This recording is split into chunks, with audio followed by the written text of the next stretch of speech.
Good evening dear students. आज का जो मेरा लेक्चर होगा ये lecture BSc third semester physics के लिए होगा। इसमें हम लोग ऑप्टिक्स के जो दो लास्ट चैप्टर हैं पोलराइजेशन और लेजर, उनके कुछ मोस्ट इम्पॉर्टेंट एमसीक्यू को डिस्कस करेंगे। ये लेक्चर जाहिर सी बात है दो चैप्टर को मिला के बनाया जा रहा है तो थोड़ा सा लंबा ज़रूर होगा, लेकिन आप पेशेंस के साथ इस लेक्चर को ज़रूर देखें, स्किप ना करें। अगर आप लेक्चर को स्किप कर देते हैं या थोड़ा सा देख के छोड़ देते हैं तो उससे आपका नुकसान हो सकता है। ये चीज़ मैं अभी बता दे रहा हूँ। ठीक, ये लेक्चर आपके एग्जामिनेशन पॉइंट ऑफ व्यू से काफ़ी इम्पोर्टेंट है। इस लेक्चर को आप अच्छे से देखें और जो भी आपको फीडबैक लगता हो कि कहीं अभी कमी रह गई है लेक्चर को बनाने में या कोई और जो कमी है उसको आप ज़रूर कमेंट में लिखें, ताकि जो कमी हो उसको इम्प्रूव किया जाए। ओके, एक फीडबैक आप देंगे तो उससे बहुत कुछ सुधार किया जा सकता है। ओके, ठीक। और लेक्चर को सीरियसली देखें। आप लोग को लगता होगा कि लेक्चर आसानी से पढ़ जा रहा है, लेकिन हकीकत है कि इन 75 क्वेश्चन जो आपके सामने आने वाले हैं 6 से 7 घंटा लगता है इनको पूरा लिख कर एनालिसिस करने में, क्योंकि आप पढ़ रहे होंगे, आपके पास यूपीएच होगा, तमाम सारी बुक हैं, लेकिन आप देख रहे होंगे कई सारे बुक में और यूपीएच में तो गलत रहता ही रहता है, ऑप्शन जो है वो गलत है। ओके, तो इसमें काफ़ी मेहनत लगता है तब जाके लेक्चर तैयार होता है। तो इस चीज़ को भी आप अपने दिमाग में रख के एक बार जो भी फीडबैक आपको देना है, पॉजिटिव या फीडबैक या इम्प्रूव करने के लिए कुछ भी जो फीडबैक आप देना चाहते हैं उसको ज़रूर कमेंट में लिखें। ओके, हो सके ये आपका लास्ट लेक्चर हो, इसके बाद मैं लेक्चर न प्रोवाइड कर पाऊँ, लेकिन जो भी लेक्चर 3-4 प्रोवाइड किया हूँ उसको आप सीरियसली ज़रूर पढ़ लीजिएगा। ओके, देखिए सबसे फर्स्ट क्वेश्चन कर रहा है कि polarization of light consequently prove that polarization of light क्या बताता है। ठीक, light wave are longitudinal, light wave are transverse, light wave are sometime longitudinal sometime transverse, light wave are mechanical like sound wave. तो क्या बताता है, आप पढ़े हैं, आपका एग्ज़ाम अब नज़दीक है, तो मैं ये मान रहा हूँ कि आप अच्छे से पूरा थ्योरी पढ़ चुके होंगे, इसलिए मैं बहुत ज़्यादा डिटेल में नहीं जाऊंगा। हिंट दे दे के ऑप्शन बताते हुए आगे बढ़ जाऊंगा, अदरवाइज लेक्चर लंबा हो जाएगा तो फिर दिक्कत होगा आप लोग के लिए भी। ओके, तो देखिए पोलराइजेशन क्या बताता है, आपको पता है पोलराइजेशन जो होता है ट्रांसवर्स नेचर ऑफ लाइट को बताता है कि लाइट वेव क्या होती है, ट्रांसवर्स होती है। ओके, डिफ्रैक्शन और इंटरफेरेंस में तो हम लोग ये पता लगा लिए थे कि लाइट क्या होता है, वेव होता है, लेकिन लाइट का नेचर क्या होता है ये तो हम लोग को पता नहीं चला था कि लॉन्गिट्यूडनल होती हैं कि ट्रांसवर्स होती हैं कि क्या होती हैं। तो उसके लिए फिर हम लोग क्या किए, लाइट का पोलराइजेशन वाला चैप्टर पढ़े, तब इसमें जाके पता चला नहीं लाइट तो जो होगी क्या होगी, ट्रांसवर्स होगी। ये सब आप अच्छे से पढ़ चुके होंगे। ठीक, अब देखिए सेकेंड क्वेश्चन जो है कह रहा है कि the relation between polarizing angle IP and refractive index mu of the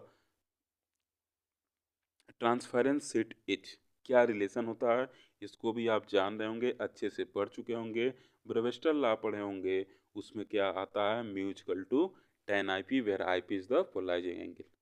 ठीक, तो इसका क्या होगा, आपका सेकेंड नंबर क्वेश्चन का क्या होगा, सी वाला ऑप्शन जो होगा करेक्ट होगा। ठीक, अब देखिए कह रहा है कि कैल्साइट क्रिस्टल इच, ये भी आप पढ़े होंगे, यूनी एक्सियल होता है कि बाई एक्सियल होता है कि ऑपेक क्रिस्टल होता है कि मल्टी एक्सियल होता है। तो कैल्साइट क्रिस्टल क्या होता है, जब आप पोलराइजेशन चैप्टर पढ़े होंगे तो ये सब कैल्साइट क्वार्ट्ज ये सब तो डिटेल में पढ़ चुके होंगे। ठीक, ये क्या होता है आपका यूनी एक्सियल क्रिस्टल होता है। ओके, अब नेक्स्ट क्वेश्चन है करा कि quartz crystal etch, quartz crystal क्या होता है। तो जो क्वार्ट्ज क्रिस्टल होता है वो क्या होता है, पॉजिटिव क्रिस्टल होता है, निगेटिव होता है, it can not produce polarise light, और डी ऑप्शन दे रहा है कि it has the following wave front ellipsoid inside sphere. ठीक, तो देखिए जो क्वार्ट्ज क्रिस्टल होता है वो क्या होता है, निगेटिव क्रिस्टल होता है। ठीक, फोर्थ का ऑप्शन वो बी होगा। ठीक, आपको पता चल गया होगा, आप पढ़ चुके होंगे कि निगेटिव क्रिस्टल क्या होता है, पॉजिटिव क्रिस्टल क्या होता है, इसको आप अच्छे से पढ़ चुके होंगे, इसलिए इसके डिटेल में मैं नहीं जा रहा हूँ। ठीक, अब देखिए 5 नंबर क्वेश्चन कह रहा कि निकाल प्रिज्म इज मेड ऑफ, निकाल प्रिज्म किससे बना होता है। तो जो निकाल प्रिज्म होता है आपका किससे बना होता है, कैल्साइट से मिलके बना होता है। ओके, अब देखिए 6 नंबर क्वेश्चन कह रहा कि निकाल प्रिज्म कैन बी यूज्ड, कैसे यूज कर सकते हैं, पोलराइजर की तरह यूज कर सकते हैं कि एनालाइजर की तरह, कि दोनों की तरह कि दोनों की तरह किसी की न पोलराइजर न एनालाइजर किसी की तरह नहीं यूज कर सकते। 4 ऑप्शन दे रहा है। तो देखिए निकाल पे जो आप देखे हैं, पोलराइजर की तरह भी यूज कर सकते हैं आप उसको, एनालाइजर की तरह भी यूज कर सकते हैं, ये आप पढ़ चुके हैं। ठीक, तो क्या होगा 6 का जो होगा ऑप्शन नंबर सी जो होगा करेक्ट होगा। अब देखिए 7 नंबर क्वेश्चन कर रहा है कि the phenomena not exhibited by sound wave is. कौन सा ऐसा फिनोमेना है जो साउंड वेव एग्जिबिट नहीं करता है? 4 ऑप्शन दिया गया। तो देखिए कौन सा फिनोमेना होगा इसमें से, पोलराइजेशन वाला फिनोमेना होगा। पोलराइजेशन जो होता है साउंड वेव क्या करता है? एग्जिबिट नहीं करता है। ठीक, एर्थ नंबर क्वेश्चन देखिए, कह रहा कि a beam of light is incident on a glass plate at an angle of 60 degree and the reflected beam is fully plane polarize. ठीक है, जब 60 डिग्री पे हो रहा है तो क्या हो रहा है, पूरा प्लेन पोलराइज मतलब पोलराइज हो जा रहा है लाइट। ठीक, then the reflective index of glass is. तो देखिए आप पढ़े हैं म्यू इक्वल टू क्या होता है, tan आई पी। ब्रेविस्टर लॉ बताता है, जहाँ आई पी क्या है आपका पोलराइजिंग एंगल कह सकते हैं इसको। ठीक, तो आई पी का वैल्यू कितना दिया है, 60 डिग्री दिया है, तो tan 60 का वैल्यू आप सब्स्टिट्यूट कर देंगे तो tan 60 का वैल्यू क्या होता है, √3 होता है। ठीक, और √3 का वैल्यू क्या होता है, 1.732 होता है।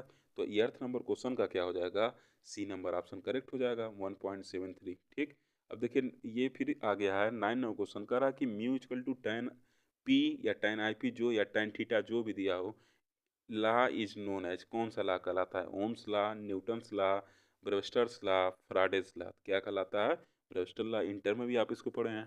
ठीक, अब देखिए 10 नंबर क्वेश्चन कर रहा है कि the polarizing angle for glasses.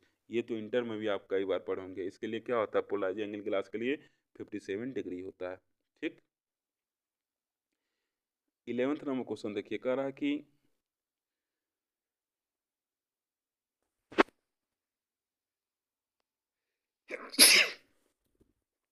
if theta is polarizing angle, comma the refractive index mu of material is given by। कैसे दिया जाता है अभी बताए हैं, mu equal to tan I P लिखे थे, यहाँ थीटा दे दिया है पोलराइजिंग एंगल, तो क्या हो जाएगा mu equal to tan theta. तो रिफ्रैक्टिव इंडेक्स किसके बराबर हो जाएगा, tan थीटा के बराबर हो जाएगा। ठीक, 12 नंबर क्वेश्चन देखिए कह रहा कि quarter wave plate is one which produce. कह रहा कि क्वार्टर वेव प्लेट नीचे में फॉलोइंग में से कौन सी प्रॉपर्टी रखता है। तो दे रहा है कि पहला देखिए कह रहा कि क्वार्टर वेवलेट मतलब λ/4, ये आप पढ़ चुके हैं। तो आप पढ़े होंगे कि जब क्वार्टर वेवलेट रहता है तो ऑर्डिनरी और एक्स्ट्रा ऑर्डिनरी रेज के बीच जो फेज डिफरेंस क्रिएट करता है, कितने का क्रिएट करता है, π/2 का डिफरेंस क्रिएट करता है। ठीक, ये सब तो आसान आसान क्वेश्चन है। ये जो क्वार्टर वेव प्लेट हो गया, हाफ वेव प्लेट, ये सब क्वेश्चन आपसे गलत होने ही नहीं चाहिए। ठीक, तो 12 नंबर क्वेश्चन जो है इसका क्या होगा, सी नंबर ऑप्शन होगा। क्या हो जाएगा कि एक फेज डिफरेंस क्रिएट करेगा, कितने का फेज डिफरेंस क्रिएट करेगा, π/2 का ऑर्डिनरी और एक्स्ट्रा ऑर्डिनरी रेज के बीच में। इज इट क्लियर, इसका कॉन्सेप्ट आपको दिमाग में बैठा दीजिए। और अगर हाफ वेव प्लेट रहेगा तो क्या करेगा, पाई का फेज डिफरेंस क्रिएट करेगा। ये सब तो आप अच्छे से पढ़ चुके होंगे। अब देखिए 13 क्वेश्चन कह रहा है कि with the help of half wave plate one can obtain. Half wave plate के हेल्प से हमको क्या मिलेगा, plane polarise light, circularly polarize light, elliptical polarize light और ऑल द एबव। तो देखिए अगर ये आप इसमें नहीं पढ़े होंगे, अगर दिमाग में नहीं आ रहा होगा तो आप इसके जगह इक्वेशन पढ़े होंगे। इसका इक्वेशन मैं बोल देता हूँ। ठीक, और ये इक्वेशन आप उस टाइम ही पढ़े होंगे जब आप लिसाजोस फिगर वेव में पढ़े होंगे, तो उस टाइम भी ये इक्वेशन आप पढ़े होंगे। ठीक, तो जो आपका इक्वेशन होता है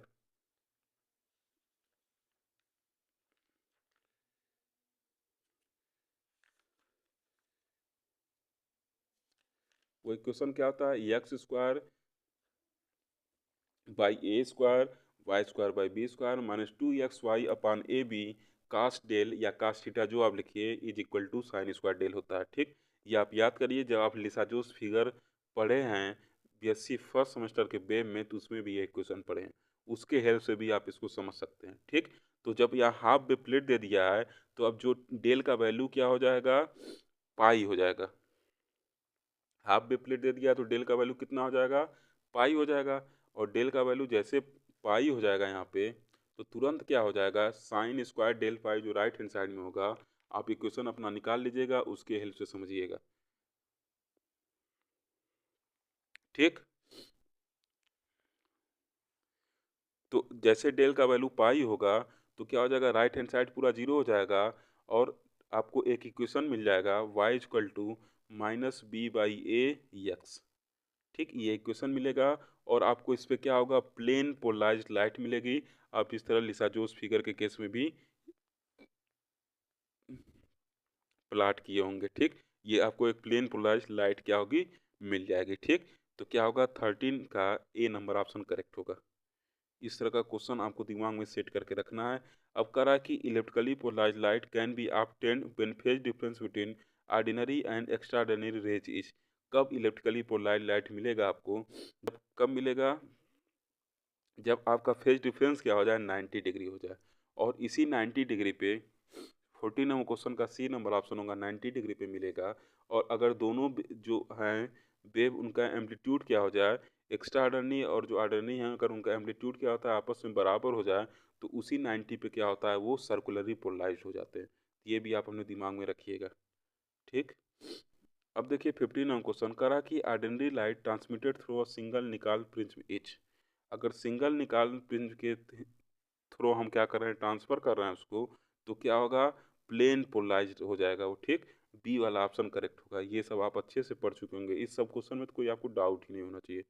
करा कि when unpolarised light is passes through lambda by 4 plate, इसका क्वेश्चन देखिए ऊपर भी हो चुका है, then the phase difference between O and E rays each. तो जब लेमडा बाई 4 से पास करता है तो फेज डिफरेंस कितना होता है, पाई बाई 2 का फेज डिफरेंस होता है, ऊपर बता दिए हैं। और lambda by 2 half wave plate होगा तो फेज डिफरेंस कितने का हो जाएगा, पाई का हो जाता है। ठीक, 17 नंबर क्वेश्चन करा कि on passing circularly polarised light through a quarter wave plate the emergent light will be. एक सर्कुलरली पोलराइज्ड लाइट है। ठीक, सर्कुलरली पोलराइज्ड लाइट कब मिलती है, जब डेल इक्वल टू क्या होता है, पाई बाई 2 होता है। और फिर उसको कैसे पास करा दिया जा रहा है, क्वार्टर वेव प्लेट से। तो क्वार्टर वेव प्लेट कितना फेज डिफरेंस क्रिएट करता है, पाई बाई 2 का फेज डिफरेंस वो क्रिएट करता है। तो अब देखिए क्या हो गया, पाई बाई 2 और पाई बाई 2 मिलके क्या हो जाएगा, पाई।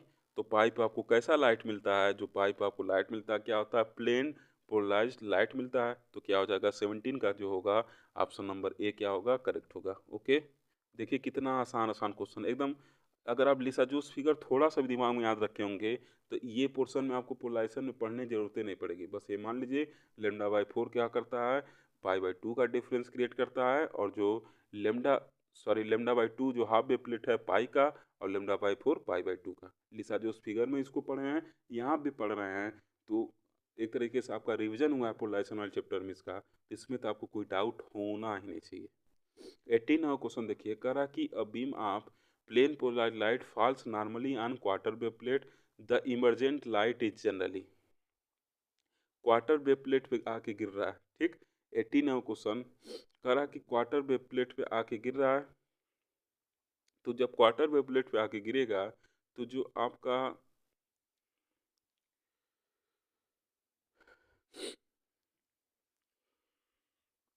फेज डिफरेंस है वो कितना हो जाएगा,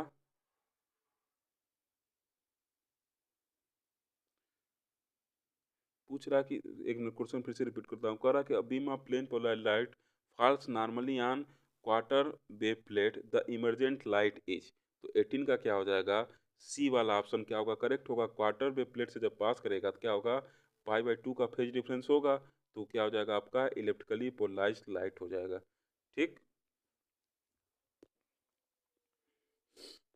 ये चीज़ आप अपने दिमाग में क्या कर लीजिएगा, सेट कर लीजिएगा कि ये क्या हो जाएगा, आपका इलेक्ट्रिकली पोलराइज्ड लाइट होगा। ओके, 18 का क्या होगा, ऑप्शन नंबर सी जो होगा क्या होगा, करेक्ट होगा।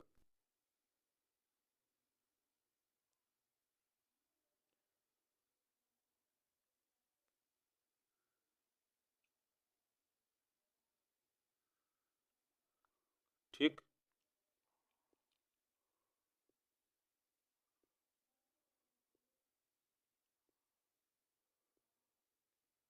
अब देखिए कह रहा है 19 क्वेश्चन, कह रहा है कि the superposition of two plane polarised light in two mutual perpendicular direction is given by. अब दो म्यूचुअल परपेंडिकुलर डायरेक्शन में ये दिया गया इक्वेशन, आप इक्वेशन ही देखिए, ये सब छोड़ दीजिए। देखिए सबसे पहले इन दोनों का एम्पलीट्यूड सेम है? नहीं है, दोनों का अलग अलग है। दोनों का फेज डिफरेंस देखा जाए तो कितना है? ये 3 पाई बाई 4 है, ये पाई बाई 4 है। तो 3 पाई बाई 4 में से जब पाई बाई 4 निकालेंगे तो कितना बचेगा आपका? पाई बाई 2 बचेगा। ठीक, तो ये क्या हो जाएगा? 19 क्वेश्चन पाई बाई 2 बचेगा। और आपको पता है पाई बाई 2 पे कैसा शेप होता है? पाई बाई 2 पे जो लाइट का वाइब्रेशन होगा क्या होगा? इलेक्ट्रिकली पोलराइज लाइट मिलेगी। ठीक, तो पाई बाई 2 पे इलेक्ट्रिकली पोलराइज लाइट क्या होगा? आपको मिलेगा।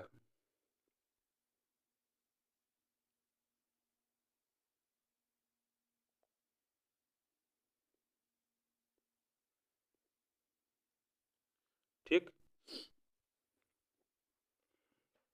अब देखिए ये इलेक्ट्रिकली पोलराइज लाइट होगा। अब यहाँ पे देखिए अगर ये एम्पलीट्यूड बराबर हो जाता तो 4 और 5 जो आपस में अगर इक्वल रहते ये तो क्या होता है? यही आपका सर्कुलरली पोलराइज लाइट हो जाता है। ठीक, तो 19 का क्या होगा? एम्पलीट्यूड बराबर है ना, इसलिए क्या होगा? ये इलेक्ट्रिकली पोलराइज लाइट होगा। ओके, ये आपका जो लाइट होगा क्या होगा? इलेक्ट्रिकली पोलराइज लाइट होगा। 29 क्वेश्चन देखिए, कह रहा कि a half wave plate produces a phase difference. बताया ना हाफ वेव प्लेट कितने का फेज डिफरेंस प्रोड्यूस करता है? 20 का। कौन सा ऑप्शन सही होगा? सी नंबर ऑप्शन करेक्ट होगा। ओके, 21 देखिए, कह रहा कि the property of certain substance by virtue of which they rotate the plane of polarisation of plane polarise light is known as. ठीक, इसको क्या कहते हैं? चार ऑप्शन दिया है, तो देखिए इसको क्या कहा जाता है? इसको आप ऑप्टिकल एक्टिविटी कहते हैं, जिसके थ्रू क्या हो रहा है? वो उसके पोलराइजेशन प्लेन को क्या कर रहा है? रोटेट कर रहा है। ठीक, ये आप याद कर लीजिएगा, ऑप्टिकल एक्टिविटी के अंदर ये आता है। ठीक, अब करा कि optically active substance among the following is. चार ऑप्शन दिए हैं, इसमें से कह रहा कि ऑप्टिकल एक्टिव सब्सटेंस इसमें से कौन सा है? तो 22 का जो होगा ऑप्शन नंबर क्या होगा आपका? सी वाला करेक्ट होगा। जो क्वार्ट्ज क्रिस्टल होता है वो क्या होता है? ऑप्टिकल एक्टिव सब्सटेंस के कैटेगरी में आता है। ठीक, अब कर रहा है 23 नंबर क्वेश्चन। ये ऑप्टिकल एक्टिव क्या होता है? ऑप्टिक एक्सिस क्या होता है? ये सब आप पढ़ चुके होंगे, इस वजह से मैं डिटेल में उसमें नहीं जा रहा हूँ। ओके, क्योंकि क्वेश्चन बहुत ज़्यादा हैं इसलिए थोड़ा स्पीड बढ़ाया हूँ अपना। अब 23 देखिए, कह रहा है कि which are one of the following statement is correct? Optically active substance are responsible for. ठीक, आपके पास चार स्टेटमेंट दिया है, तो 23 का क्या होगा? डी नंबर ऑप्शन करेक्ट होगा। Converting ordinary light into polarise light. जो ऑप्टिकल एक्टिव सब्सटेंस होते हैं उनका क्या काम होता है? वो ऑर्डिनरी लाइट को पोलराइज लाइट में क्या कर देते हैं? पोलराइज लाइट में कन्वर्ट कर देते हैं। ठीक, अब कह रहा है कि by quartz polarimeter light used is. In by quartz polarimeter light used is. ठीक, तो कौन सा लाइट यूज होता है इसमें? वाइट लाइट यूज होता है। ओके, अब 25 पोलरीमीटर क्या होता है? इसको भी आप इस चैप्टर में अच्छे से पढ़े होंगे। ठीक, इसलिए मैं डिस्कस नहीं कर रहा हूँ उसको। अब 25 देखिए, कह रहा है कि what does a polarimeter measure. कोई पोलरीमीटर क्या मेजर करता है? तो पोलरीमीटर जो होता है वो क्या मेजर करता है? Angle of rotation of N optically active compound. ठीक, तो इसका क्या होगा? 25 नंबर क्वेश्चन का क्या होगा? डी नंबर ऑप्शन करेक्ट होगा। 26 नंबर क्वेश्चन देखिए, कह रहा है कि on which principle polarimeter work. किस प्रिंसिपल पे पोलरीमीटर जो होता है वर्क करता है? तो 26 का क्या होगा? ए वाला ऑप्शन करेक्ट होगा। ये पोलराइजेशन ऑफ लाइट के प्रिंसिपल पर क्या करता है? वर्क करता है। 27 नंबर क्वेश्चन देखिए, कह रहा है कि which light is used in polarimeter. Polarimeter में कौन सा लाइट यूज करते हैं? ठीक, तो इसमें सोडियम लैंप हम यूज करते हैं। ठीक, 27 का सोडियम लैंप वाला ऑप्शन क्या होगा? करेक्ट होगा। आप लैब में जब प्रैक्टिकल कर रहे होंगे तो वहाँ पे सोडियम लैंप देखे होंगे। ठीक, उसको आप लैब में हमने यूज किए होंगे प्रैक्टिकल के दरमियान। अब देखिए 28 नंबर क्वेश्चन करा कि which can obtain polarised light with the help of which of the following instrument. मतलब करा कि we can obtain polarised light with the help of which of the following instrument. किसकी हेल्प से आप polarised light प्राप्त कर सकते हैं? तो सबसे बेहतर देखिए इसमें एग्जांपल दिया हुआ है 28 वाले में, कौन सा करेक्ट होगा? निकाल प्रिज्म। ओके, 29 नो क्वेश्चन देखिए, करा कि द ई रे एंड ओ रे आर सेम एलॉन्ग। मतलब एक्स्ट्रा ऑर्डिनरी रे एंड ऑर्डिनरी रे आर सेम एलॉन्ग। ये जो 29 नंबर क्वेश्चन है और जो 30 नंबर क्वेश्चन है, ये आपके गोरखपुर विश्वविद्यालय में 2021 के ऑब्जेक्टिव क्वेश्चन में आ चुका है। मतलब आपको पता होगा कि 2021 में कोविड के वजह से जो पेपर था वो रिटन न होकर ऑब्जेक्टिव कराया गया था, तो उस टाइम ये दोनों क्वेश्चन ऑप्टिक्स के पूछे गए थे। ठीक, पोलराइजेशन वाले चैप्टर से ये दोनों क्वेश्चन पेपर में आए हुए थे। पूछ रहा है कि 29 नंबर क्वेश्चन कि वेलोसिटी ऑफ ई रे एंड ओ रे आर सेम एलॉन्ग, किसके एलॉन्ग ई रे और ओ रे का वेलोसिटी सेम होता है। तो ये तो आप जान रहे होंगे, अच्छे से इसको पढ़े भी होंगे। ऑप्टिक्स एक्सिस के एलॉन्ग क्या होता है, सेम होता है। ओके, 13वां क्वेश्चन देखिए कर रहा है कि the polarisation phenomena can takes place, polarisation phenomena can takes place. Option के हिसाब देखिए क्या दिया है, in standing wave, in transverse wave, in longitudinal wave. तो इस ऑप्शन के हिसाब से क्या होगा, इन ऑल वेव्स। ठीक, क्या होगा, ऑल वेव्स में पोलराइजेशन का फर्स्ट वाला ऑप्शन जो होगा करेक्ट होगा। 31 नंबर क्वेश्चन करा कि अ plate which indicates the desired amount of phase difference between two रे इज नोन एज। ठीक, इसको कौन सा प्लेट हम कहते हैं। तो ये 31 नंबर क्वेश्चन का जो होगा ऑप्शन नंबर सी क्या होगा, करेक्ट होगा। इसको रिटार्डेशन प्लेट कहते हैं। ओके, 32 नंबर क्वेश्चन देखिए कह रहा कि an unpolarised light, unpolarised beam of transverse wave is one whose vibration. ठीक, अनपोलराइज्ड बीम कर रहा है और पूछ रहा है कि उसका वाइब्रेशन, नीचे ऑप्शन दिया कैसा होगा। तो देखिए इसका जो वाइब्रेशन होगा 32 नंबर क्वेश्चन का क्या होगा, सी नंबर ऑप्शन करेक्ट होगा। जो इसका वाइब्रेशन होगा इसके प्रोपोगेशन के क्या होगा, परपेंडिकुलर होगा। इधर भी होगा, इधर भी होगा, ये भी होगा, मतलब इसके वाइब्रेशन के क्या होगा, परपेंडिकुलर होगा। ठीक, जो वाइब्रेशन होगा अनपोलराइज लाइट का उसके प्रोपोगेशन के क्या होगा, हर एक डायरेक्शन में परपेंडिकुलर होगा। ठीक, ये तो आप जान रहे होंगे। अनपोलराइज लाइट का आप सिंबल ही देखते हैं, कुछ ऐसे होता है। ठीक, तो इससे तो आप अंदाज़ा लगा सकते हैं। तो सी वाला ऑप्शन क्या होगा, करेक्ट होगा।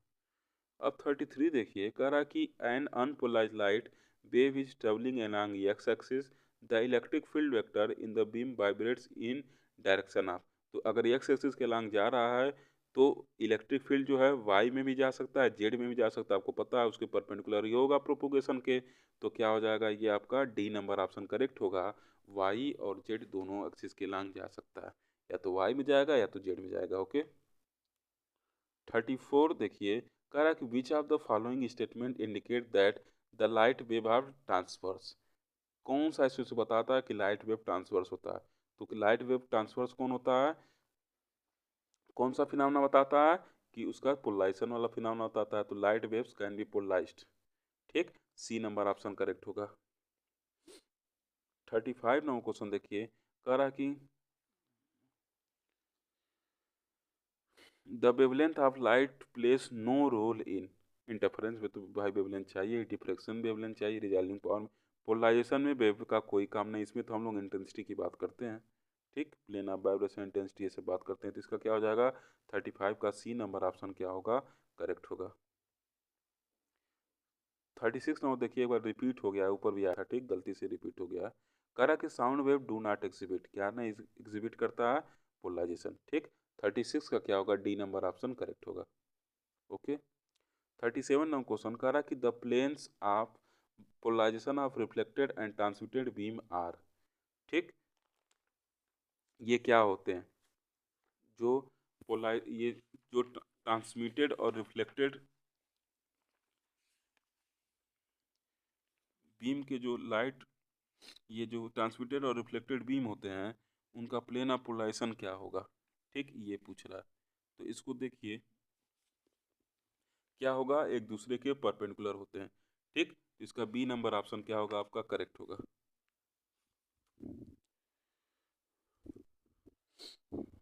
ठीक, पूछा है कि the plane of polarisation of reflected and transmitted beam are, तो क्या होता है, एक दूसरे के परपेंडिकुलर होते हैं। ठीक, ये भी क्वेश्चन पूछ सकता है कि the plane of vibration and plane of polarisation. तो प्लेन ऑफ वाइब्रेशन और प्लेन ऑफ पोलराइजेशन भी आप पढ़े हैं, दोनों क्या होते हैं, एक दूसरे के परपेंडिकुलर होते हैं। इसे देखिए कॉपी में आपकी फिगर होगा।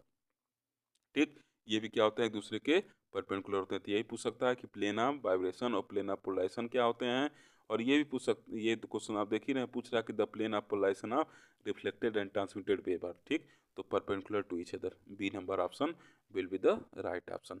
अब देखिए ये क्वेश्चन ऊपर भी एक बार हो चुका है, ठीक, ये क्या हो जाएगा, tan 60 हो जाएगा रिफ्लेक्टिव इंडेक्स, तो यहाँ क्या आ जाएगा उसका वैल्यू √3, वहाँ पे 1.732 था, ठीक, तो 38 नंबर क्वेश्चन का क्या होगा, बी नंबर ऑप्शन करेक्ट होगा। 39 नंबर क्वेश्चन देखिए, कह रहा कि an unpolarised beam of intensity I nought fall on a polaroid the intensity of emergent light is, तो क्या हो जाता है आपका I nought cos square theta होता है, माइनस साहब ने बताया था ये, ठीक, तो ये होता है, इसका जो वैल्यू आप निकालेंगे एवरेज वाला तो कितना आता है 1/2 आता है, तो क्या हो जाता है यहाँ से इसको क्या कर सकते हैं आई नॉट बाई 2 कर सकते हैं, ठीक, तो ये क्या हो जाएगा आपका आई नॉट बाई 2 जो होगा, ये वाला ऑप्शन क्या होगा आपका करेक्ट होगा, 39 का बी नंबर ऑप्शन करेक्ट होगा। ये सब तो आप अच्छे से क्लास में पढ़े होंगे, इन सब में कोई डाउट नहीं होना चाहिए। ओके, 40 नंबर क्वेश्चन देखिए, कह रहा है कि polarised beam of intensity I nought falls on a polaroid such that the transmission axis of polaroid make an angle theta with electric field vector of incident polaroid beam, the intensity of emergent light is, तो ऊपर ही देखिए बताएं क्या हो जाएगा आई nought cos square theta, ठीक, इसको आप पढ़ चुके हैं। तो 40 नंबर क्वेश्चन का क्या होगा, ऑप्शन नंबर जो सी होगा वो क्या होगा करेक्ट होगा। ओके, अब देखिए 41 नंबर क्वेश्चन करा कि an unpolarised beam of intensity 10 watt per metre is incident on a pair of Nicol stick making an angle 60 with each other, the intensity of the light emergent from the pair is, ठीक, 41 number question ये पूछा हुआ, तो इसका देखिए क्या होगा, pair of निकाल यूज कर रहे हैं, ठीक, तो अगर इंटेंसिटी देखिए यहाँ पे 10 वाट पर मीटर स्क्वायर दे दिया, ठीक, जो आपके बुक में दिया हुआ, तो इसको आप आई नॉट ही कंसिडर करिए, क्योंकि जो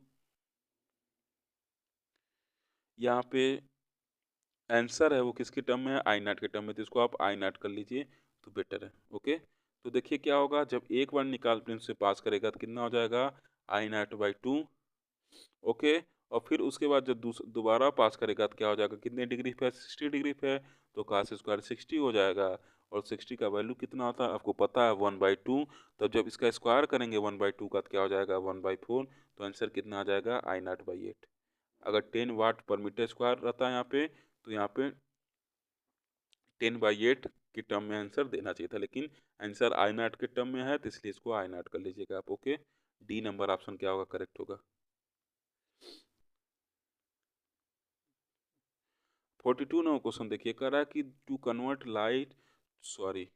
convert left handed circularly polarised light into right handed circularly polarised light, the given light should be passes normally through past normally through, तो देखिए साफ साफ आप ये चीज़ पढ़े हैं, ठीक, कि कब कितने एंगल पे क्या आपका एंगल बनता है, तो अगर लेफ्ट हैंडेड पोलराइज्ड इलिप्टिकली मिल रहा है आपको, आप अगर लाइट, तो कुछ ऐसे लेफ्ट हैंडेड सर्कुलरली पोलराइज्ड, ठीक, अब उसको आपको क्या करना है राइट हैंड में क्या करना है कन्वर्ट करना है, ठीक, तो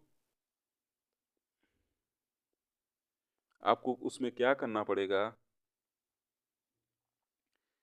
किस प्लेट से पास कराना है ये ऑप्शन पूछ रहा है, ठीक, तो 42 नंबर क्वेश्चन का जो होगा क्या होगा आपका बी नंबर ऑप्शन जो होगा करेक्ट होगा। ठीक, देखिए जब left handed circularly polarised light है तो क्या होगा, कुछ ऐसे जाएगा, आप पढ़े हैं, कुछ ऐसे जाएगा एंटी क्लॉकवाइज, जब उसको right handed circular polarise convert करेंगे, डायरेक्शन कैसे निकाला जाता है ये आप पढ़े होंगे अच्छे से, ये क्या आपका घड़ी की दिशा में चल रहा है, राइट हैंडेड सर्कुलर पोलराइज्ड है, तो क्या होगा ये आपका पाई पे मिलता है, तो इसमें अगर आप क्या कर दें, ये पाई/2 पे मिलता है सर्कुलर पोलराइज वाला, अगर इसमें आप क्या कर दें पाई और ऐड कर दें, तो आप देखे होंगे 3π/2 पे क्या मिलता है आपको right handed circularly polarised light मिलता है। ओके, 3π/2 पे आपको क्या मिलता है right handed circularly polarised light मिलता है, इसका डायरेक्शन क्या होगा कुछ ऐसे होगा, और ये क्या है left handed circularly polarised light है। ठीक, तो कैसे पता चला? जो right handed circularly polarised light है वो 3 पाई बाई 2 पे मिलता है और पाई बाई 2 पे ये मिलता है, तो पाई बाई 2 ये पहले से था। और अगर उसको लेमडा बाई 2 प्लेट से मतलब हाफ वे प्लेट से पास करा दें तो पाई का फेज डिफरेंस फिर एक्स्ट्रा ऐड हो जाएगा, तो pi plus pi by 2 add होगा तो क्या होगा? 3 पाई बाई 2 हो जाएगा और उस पर right handed circularly polarised light मिल जाएगा। ओके, आसान क्वेश्चन है। ठीक, इसको आप ध्यान से अगर पढ़ लेंगे तो गलती नहीं होगा, जल्दी जल्दी करेंगे तो गलती कर सकते हैं। ठीक, तो क्या हो जाएगा? 42 का ऑप्शन नंबर बी जो होगा करेक्ट होगा। 43 देखिए, कह रहा है कि the relation between angle of rotation and wavelength is. क्या रिलेशन होता है? इसको भी आप पढ़े होंगे, the angle of rotation and wavelength is. ठीक, 4 ऑप्शन आपको दिखाई दे रहे हैं, तो 43 का क्या होगा? बी नंबर ऑप्शन जो होगा करेक्ट होगा। ठीक, जो क्या है? A plus B by lambda square, इसको भी आप पढ़ चुके होंगे। कह रहा है कि 44 number question, the product of specific rotation and the molecular weight of the active substance is called. Molecular rotation, ये तो डिफिनीशन ही आप पढ़ेंगे, क्या कहलाता है? मालिकुलर रोटेशन कहलाता है। 44 का बी नंबर ऑप्शन करेक्ट होगा। 45 करा कि a polarimeter calibrated to read directly the percentage of cane sugar in the solution is called सैक्रोमीटर।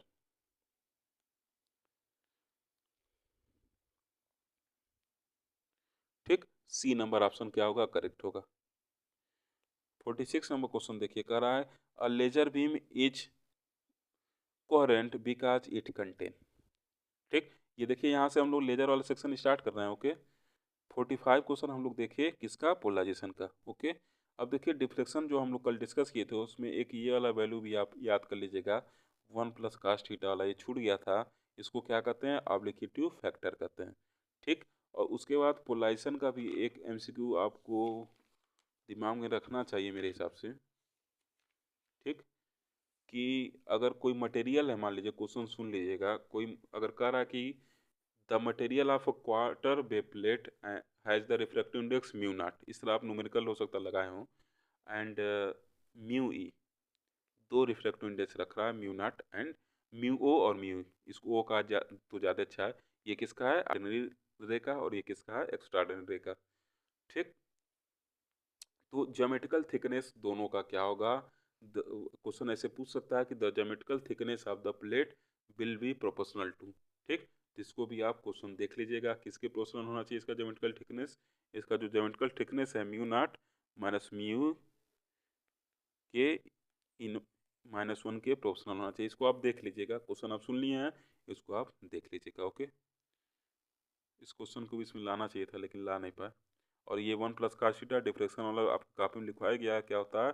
Obliquity factor होता है। ठीक, ओके, सो लेजर का सेक्शन हम स्टार्ट करने चल रहे हैं। ठीक, इसमें भी जो एमसीक्यू आपको पहले भी करवा चुके हैं एक वीडियो के माध्यम से, उसको भी आप देख लेंगे तो और अच्छा है। ठीक, और फिर देखिए आज कुछ इंपॉर्टेंट एमसीक्यू भी इसमें लेकर आए हैं। ओके, कह रहा है कि a laser beam is coherent because it contain. Laser beam coherent कहलाता है क्यों? क्यों कोहेरेंट कहलाता है? क्योंकि इसमें क्या होता है? कोहेरेंट वेव रखता है। कैसा कोहेरेंट वेव रखता है? Single wavelength. Coherent wave of single wavelength का होता है। तो सी नंबर ऑप्शन क्या होगा? करेक्ट होगा। 47 नंबर क्वेश्चन कर रहा है कि two wave are said to be coherent if they have. दो वेव कोहेरेंट कहलाएंगे अगर क्या होगा? इसमें से नीचे पूछा है कि इसमें से क्या होगा कि कोहेरेंट कहलाएंगे। तो कोहेरेंट तभी कहलाएंगे अगर ऑप्शन के हिसाब से आप चल रहे हैं, तो देखिए क्या होना चाहिए? Same frequency, same phase and same amplitude. That's why option number D will be the right option. Okay, 48 number question कह रहा है कि which of the following is a unique property of laser. Unique property of laser क्या होता है? Coherency भी होता है और ये डायरेक्शनलिटी भी होता है, लेकिन आप कोहेरेंसी पे ट्रिक लगाइएगा। ओके, ठीक, D for Denmark with the right answer. Okay, तो ये क्या होगा आपका? कोहेरेंस वाला जो प्रॉपर्टी होगा क्या होगा आपका? करेक्ट होगा। ठीक, ये डायरेक्शनलिटी भी आप कह सकते हैं। अगर कोहेरेंसी ना देके यहाँ कुछ और दिया रहता और डायरेक्शनलिटी दे दिया रहता, तब क्या करते हैं आप? डायरेक्शनलिटी वाले पे, डायरेक्शनल वाले पे ट्रिक मारते। ठीक, ओके, लेजर की प्रॉपर्टी क्या होती है उसको लेजर वाले एमसीक्यू में नोट्स के माध्यम से आपके सामने लाया था, ठीक। तो उसको आप जाके देख सकते हैं लेजर वाले चैप्टर में। ओके, और इस लेक्चर को आप थोड़ा अच्छे से देखें। ये मैं कह सकता हूँ कि इन सब से क्वेश्चन आपके एग्जाम में निश्चित रूप से आएगा, ठीक। आप जब पेपर में बैठेंगे तो इस चीज़ को आप देखेंगे। अब देखिए 49 नंबर क्वेश्चन कह रहा कि which of the following is an example of optical pumping. Optical pumping का इसमें से कौन सा एग्जांपल है? तो कौन सा होता है? रूबी लेजर में हम क्या करते हैं? ऑप्टिकल पंपिंग करते हैं। तो ये लेजर का एमसीक्यू तो आपको एग्जाम में गलत होना ही नहीं चाहिए, ठीक। इतना इजी जी एमसीक्यू होता है लेजर का कि आप उसको गलत नहीं करना है, और इजी जी आएगा क्योंकि टफ एमसीक्यू ऑप्शन नहीं पूछने वाला। 49 का क्या होगा? ए नंबर ऑप्शन करेक्ट होगा। रूबी लेजर में क्या करते हैं हम? ऑप्टिकल पंपिंग करते हैं। 15 क्वेश्चन देखिए, कह रहा कि what is the need to achieve population inversion. अरे भाई, पॉपुलेशन इन्वर्जन क्यों अचीव किया जाता है? हम इसलिए अचीव करते हैं कि ऊपर वाले स्टेट में क्या होता है, ज़्यादा से ज़्यादा हमारे एटम पहुंच जाएं, ठीक, ताकि हम वो स्टिमुलेटेड एमिशन जो है कराते रहें, ठीक। स्टिमुलेटेड एमिशन इसमें रिस्पॉन्सिबल होता है। तो 15 क्वेश्चन का क्या होगा? To excite more atom. जब मोर ज़्यादा ज़्यादा एटम ऊपर पहुंच जाएंगे तो लेजर एक्शन के लिए तो वही चाहिए स्टिमुलेटेड एमिशन, तो वो होता रहेगा, ठीक। तो 50 का क्या हो जाएगा? ऑप्शन नंबर ए करेक्ट होगा। अब देखिए, कह रहा कि in stimulated absorption what is the life time of atom in ground state. Ground state में भैया इनफाइनाइट टाइम तक हो रह सकता है, ठीक। तो क्या होगा? डी नंबर वाला ऑप्शन क्या होगा? करेक्ट होगा। ग्राउंड स्टेट में तो आदमी स्टेबल स्टेट में तो आता ही चाहता है। अभी आपको हवा में टांग दिया जाए तो आप चाहेंगे जल्द से जल्द नीचे उतर जाए, ठीक। जमीन पे आप क्या है, स्टेबली जहाँ मन कर रहा है ग्राउंड पे मूव कर रहे हैं, लेकिन अगर ऊपर आप अभी जंपिंग करिए तो मुश्किल से 1-2 सेकंड फिर नीचे गिर जाते हैं, ठीक। जैसे एक्साइटेड स्टेट पहुंचे, एनर्जी अपने लगा के ऊपर जा रहे हैं, तुरंत क्या होता है? नीचे गिरते हैं, ठीक। और ग्राउंड पे क्या स्टेबल रूप से आप रह सकते हैं।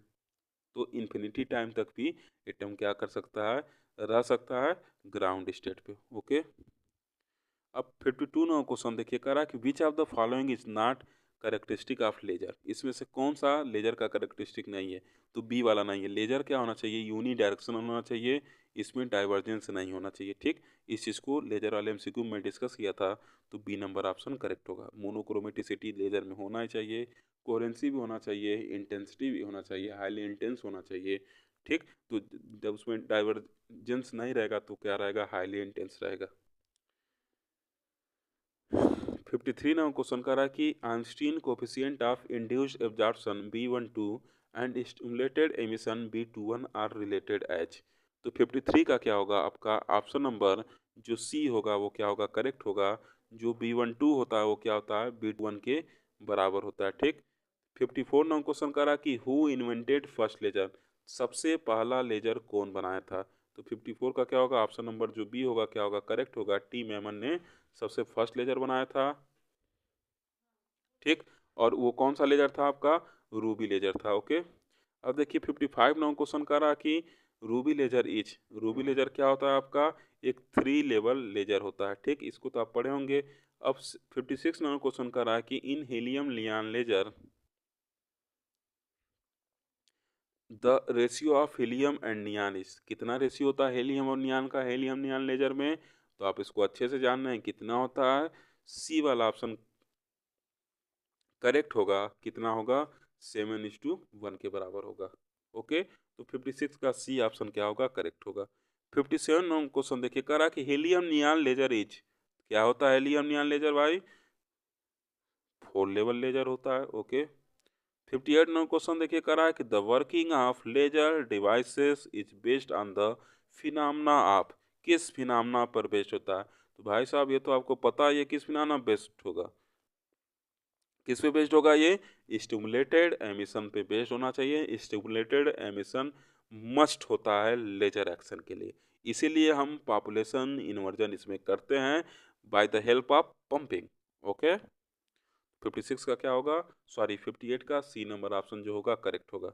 59 नंबर क्वेश्चन देखिए, करा कि रूबी लेजर इज अ। तो क्या होता है रूबी लेजर? आपको पहले भी एमसीक्यू में बताया जा चुका है, क्लास में आप पढ़े होंगे। सॉलिड स्टेट लेजर होता है। जो इसके पहले मैं लेजर का एमसीक्यू डाला हूँ उसको भी अगर आप देख लें तो बेटर होगा। उसमें लेजर का एमसीक्यू डिटेल में डाला गया है। बताया भी गया है कौन सा सॉलिड स्टेट लेजर है, कौन सा गैसियस लेजर है, ये सब उसमें बताया गया, कौन सेमीकंडक्टर लेजर है, ठीक, उसमें सब डिस्कस किया गया है। ओके, अब देखिए 16 नंबर क्वेश्चन कह रहा है कि if coherence time is 10 to power minus 8 second, very good, the coherence length is, okay coherence length पूछ रहा है। तो देखिए टाइम इक्वल टू क्या होता है, आप पढ़े हैं, टाइम इक्वल टू क्या होता है, लेंथ अपॉन सी, सी क्या है स्पीड ऑफ लाइट, टी क्या है कोहेरेंस टाइम, यल क्या है कोहेरेंस लेंथ, ये आप पढ़े हैं, ठीक।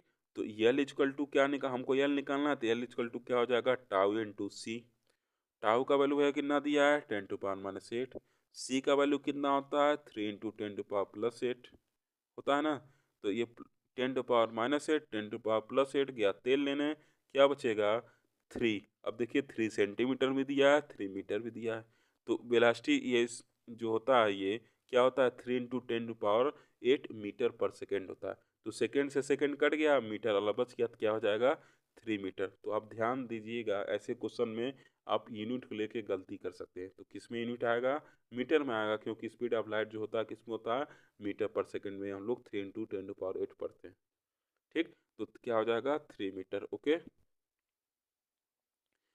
61 नंबर क्वेश्चन देखिए कह रहा है कि if there is a population inversion between two energy levels then, कह रहा है भैया कि अगर पॉपुलेशन एनर्जी कर रहे हैं दो एनर्जी लेवल के बीच, तो बताइए कौन सा सही होगा। कह रहा है कि number of atom in lower and high energy are equal, कैसे इक्वल हो जाएगा जब पॉपुलेशन इन्वर्जन कर रहे हैं, तो बी वाला कह रहा है कि number of atom in higher energy level is less than the lower energy level, बिल्कुल सही, ऊपर वाले में ज़्यादा होगा। तो 61 नंबर क्वेश्चन का क्या होगा, 61 नंबर क्वेश्चन का, sorry number of atom higher level is less than, sorry less than लिखा है, बिल्कुल गलत है, ठीक। 61 नंबर क्वेश्चन का सी ऑप्शन क्या दिया, number of atom in higher energy level is more than lower energy level, बिल्कुल सही। 61 का क्या होगा, सी नंबर ऑप्शन करेक्ट होगा, हायर एनर्जी लेवल में पॉपुलेशन एडिशन करके संख्या बढ़ा दिया जाता है एटम्स का as compare to the lower energy level. Okay, गलती से मैं बी बोल दिया हूँ, ध्यान नहीं दिया, लेस लिखा है, ठीक। तो ये क्या होगा आपका जो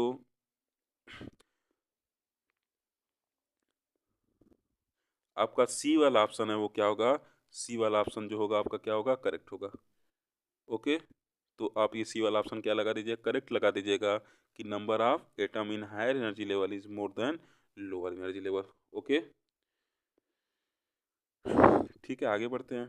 अब देखिए 62 नंबर क्वेश्चन कह रहा है कि number of atom in lower energy level या lower energy state is n1 and in higher energy state is n2, then fall laser action. तो लेजर एक्शन के लिए क्या होना चाहिए, एक्साइटेड स्टेट में हायर एनर्जी स्टेट में नंबर ऑफ एटम क्या होना चाहिए, ज़्यादा होना चाहिए, मतलब जो n2 है वो क्या होना चाहिए ग्रेटर देन किससे n1 से। तो अगर आप ऑप्शन देखेंगे तो ए नंबर वाला ऑप्शन आपको सही होता हुआ नजर आ रहा है, ठीक। 63 नंबर क्वेश्चन देखिए कह रहा है कि for cadmium red wavelength is given, if coherence length is 30 then the coherence time, तो फॉर्मूला बताए ना tau equal to L by C, coherence length कितना है 30 सेंटीमीटर, तो इसको आप क्या करिए मीटर में कन्वर्ट कर लीजिए, क्योंकि स्पीड ऑफ लाइट मीटर में हम लोग निकालेंगे, तो 30 इंटू 10 पावर माइनस 2 हो गया मीटर, और इसका वैल्यू 3 इंटू 10 पावर 8, ठीक। तो जब इसको आप सॉल्व करेंगे 10 टू पावर माइनस 9 सेकेंड आएगा। ओके, ध्यान दीजिएगा अगर इसको आप कन्वर्ट नहीं किए गलती से मीटर में सेंटीमीटर में, तो डी वाला ऑप्शन आपका सही हो जाएगा, ठीक। तो ये गलती ना हो, इसको आप सेंटीमीटर से मीटर में कन्वर्ट कर लीजिए, या इसको मीटर से सेंटीमीटर में कन्वर्ट करके सॉल्व करिएगा, तभी आपका बी नंबर ऑप्शन करेक्ट आएगा, अदरवाइज आप गलती कर सकते हैं।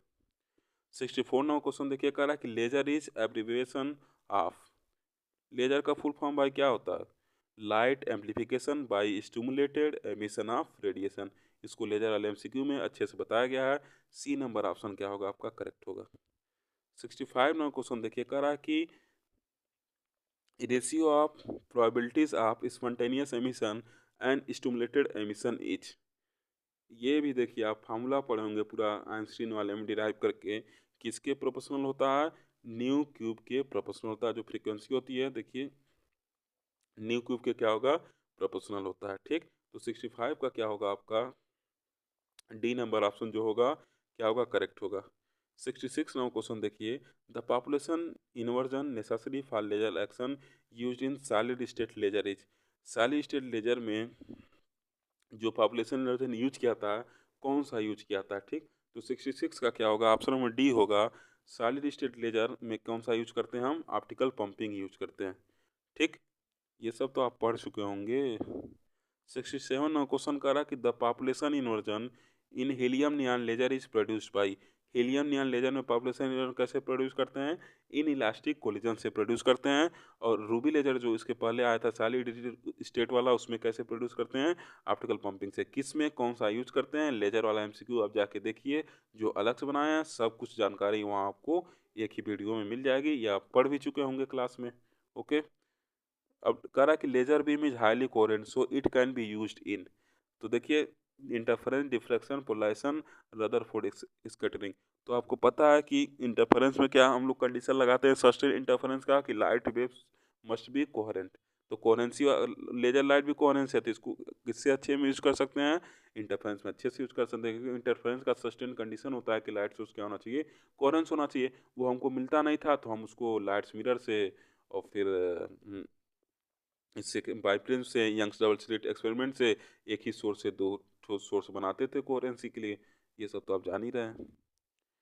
69 नंबर क्वेश्चन देखिए, कह रहा है कि a laser beam consist of. Laser beam क्या कंसिस्ट करता है, light material of particle, electrons, highly coherent photon, cosmic rays. तो क्या कंटेन करता है, कोहेरेंसी वाले वर्ड से ही आपको समझ जाना चाहिए था कि क्या करता है, हाईली कोहेरेंट फोटॉन कंटेन करता है। ओके, 69 का क्या होगा, C number option will be the correct option. अब 70 नंबर क्वेश्चन का है कि a laser beam is monochromatic, it means that it has. अरे भैया, क्या होगा अगर मोनोक्रोमेटिक है तो देखिए, जो 70 नंबर क्वेश्चन है, अगर मोनोक्रोमेटिक है तो नीचे में से कौन सा ऑप्शन करेक्ट होगा। डी वाला देखिए बेवकूफ़ कितना सही बना रहा, कह रहा है सेवरल कलर। नहीं भाई, मोनोक्रोमेटिक मीन्स क्या, मोनो में सिंगल, क्रोमेटिक मीन्स क्या होता है, कलर। तो सिंगल कलर, तो डी वाला ऑप्शन तो पहले ही गलत है, ठीक। तो 17 और क्वेश्चन के हिसाब से अगर ऑप्शन के हिसाब से लगाएंगे, तो ए वाला ऑप्शन क्या होगा आपका, करेक्ट होगा। क्योंकि मोनोक्रोमेटिक है तो सिंगल कलर रख रहा है, तो सिंगल कलर रख रहा है तो सिंगल फ्रीक्वेंसी होगा, ठीक। तो ए वाला ऑप्शन क्या होगा आपका, करेक्ट होगा। 71 नंबर क्वेश्चन देखिए, कह रहा है कि consider the following statement in temporal coherence. Temporal coherence क्या होता है, ठीक। इसका लेक्चर मैं बना के डाला हूँ यूट्यूब पे, आप जाकर उसको देखिएगा। कोहेरेंस वाले में क्या होता है, स्पेशियल और टेम्पोरल कोहेरेंस, आप वहाँ जाकर उसको देख सकते हैं, ठीक, अच्छे से समझ सकते हैं। ओके, अब देखिए, इसमें पहला स्टेटमेंट दे रहा है कि coherence time is of the same order of magnitude as the reciprocal of frequency bandwidth. और दूसरा दे रहा है coherence time depends on the nature of the radiating atoms. तो कौन सा स्टेटमेंट पूछ रहा है इसमें से सही होगा, तो 71 का क्या होगा, सी वाला स्टेटमेंट सही होगा। टेम्पोरल और स्पेशल कोहेरेंस आप पढ़े होंगे तो ये चीज़ उसमें देखे होंगे, ठीक। 72 नंबर क्वेश्चन देखिए, करा कि which one of the following produces ultra salt pulses. इसमें से कौन सा भाई अल्ट्रा साल्ट पल्सेस प्रोड्यूस करता है, डाई प्रोड्यूस करता है। ये तो आप पढ़े होंगे, डाई क्या करता है, अल्ट्रा साल्ट पल्सेस प्रोड्यूस करता है। 73 का रहा कि in helium neon laser the lasing transition takes place in. किसमें लेजिंग ट्रांजिशन होता है, ठीक। तो आप देखे होंगे नियान वाले में क्या होता था, नियान एटम में क्या करते थे, हम लेजिंग एक्शन कराते थे, ठीक। तो एनर्जी लेवल ऑफ नियान। ओके, ये तो आप फिगर अपना उठाएगा देख लीजिएगा हीलियम नियॉन लेजर का, तो उसी से क्लियर हो जाएगा। अब कह रहा है कि the wavelength of output beam of helium neon laser is. तो हीलियम नियॉन लेजर का जो आउटपुट बीम का वेवलेंथ होता है, कितना होता है, 6328 एंगस्ट्राम कहिए, या फिर 632.8 नैनोमीटर कहिए, ठीक। तो यहाँ नैनोमीटर के टर्म में दिया क्या हो जाएगा, 632.8 नैनोमीटर। ओके, एंगस्ट्राम रहता है 6328 एंगस्ट्राम, इसको हम कर देते, ठीक। अब कह रहा है कि ruby laser gives 75 and the last question, कह रहा है कि ruby laser gives, ruby laser क्या देता है, चार ऑप्शन दे रहा है, तो क्या देता है, पल्स्ड आउटपुट देता है रूबी लेजर। ठीक, ओके, धन्यवाद, बेस्ट ऑफ लक आपके एग्ज़ाम के लिए। अब ये शायद लास्ट लेक्चर होगा, सो आप इन लेक्चरों को अच्छे से पढ़ें, और जो आप फर्स्ट पार्ट है उसको आप अपने से आप पढ़ लीजिएगा। Okay, thank you. जितना मैं लेक्चर डाला हूँ फिर से रिपीट कर रहा हूँ, इनको आप पेपर के पहले ज़रूर पढ़ के जाएं। Thank you.